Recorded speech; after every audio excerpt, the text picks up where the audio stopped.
Ես կարող եմ պատրաստել իմ մայրիկի համար սուրճ, ահա ես ձեր համար ցույց կտամ, առաջինը ջուրը լցնում ենք այստեղ,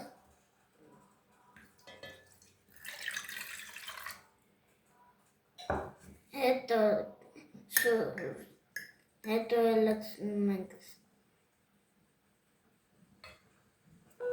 Սուրճ,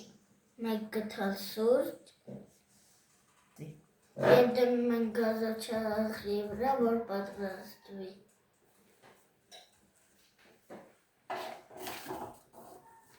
Այս ընթացքում մենք կսպասենք, մինչև սուրճը եփի։ Ահա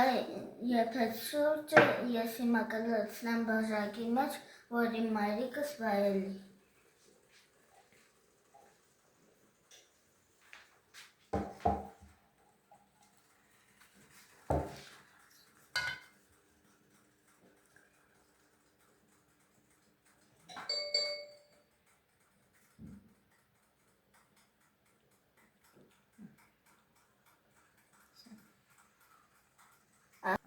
Ահա և խմսան սուրճը պատրաստ է։